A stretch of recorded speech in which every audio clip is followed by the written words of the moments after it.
Hi there, I'm Lori Steib, the librarian at Pennington Biomedical Research Center. At home, when I'm not reading or folding laundry, you'll find me sewing and making quilts. I'm also a member of several local quilt guilds, and many of our members have been busy creating and sewing and catching up on projects while we've been staying at home. Our latest project has been creating homemade fabric masks like these. It has been shown that wearing any protective mask may prevent the virus from being passed to others. While nothing beats the professional N95 mask, something is better than nothing.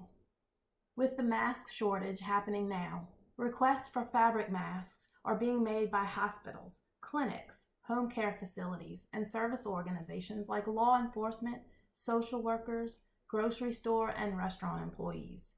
Sewers all over the world have answered the call by producing as many fabric masks as they can. If you happen to be a hobby sewer, many other sewers are posting their patterns and instructions for making these simple, reusable cotton fabric masks. Seek out a local group or a shop near you to see which institutions and services are in need of masks. Find out which mask pattern they prefer you use and join in. I pulled my favorite steps from several different patterns to make a filter pocket mask like this one.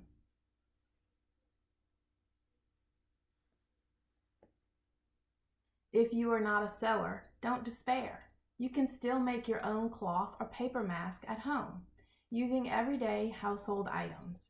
There are hundreds of videos in existence to show you how.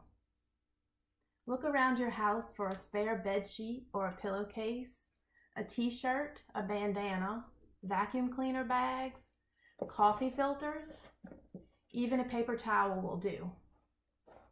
Now grab a pair of scissors, perhaps a glue gun or a stapler.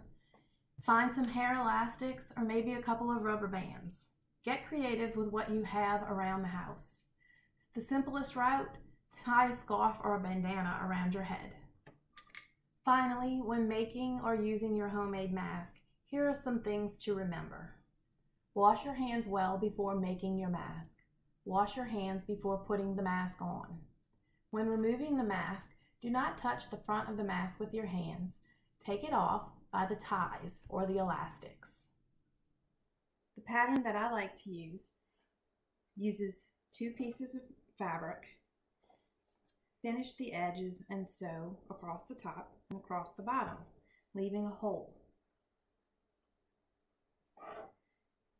Turn this inside out and iron, and you end up with a piece like this that has right side of the fabric turned out. And there's your pocket.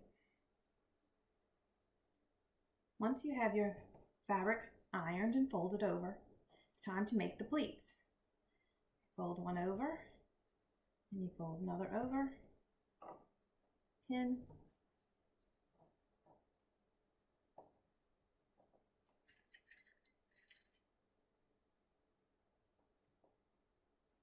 and now it's time to take it to the sewing machine to finish the edges.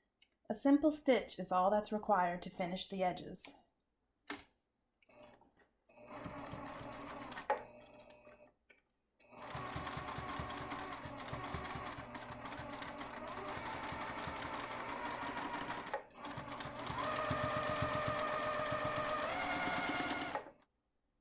Now it's time to attach the ties. I use binding for this step. Open up and sew.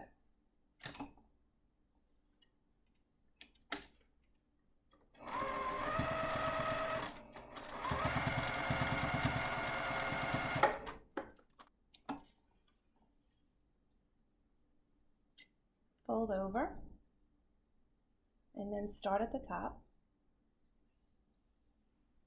to finish off the ties.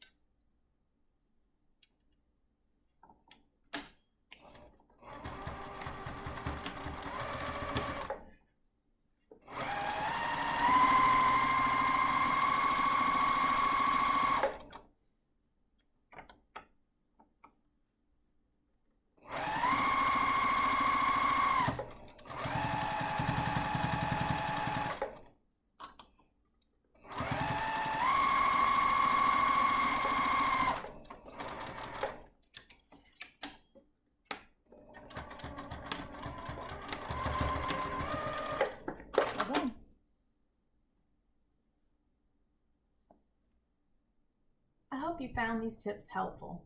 For other tips and information about Pennington, refer to our website at www.pbrc.edu. Stay healthy, everyone.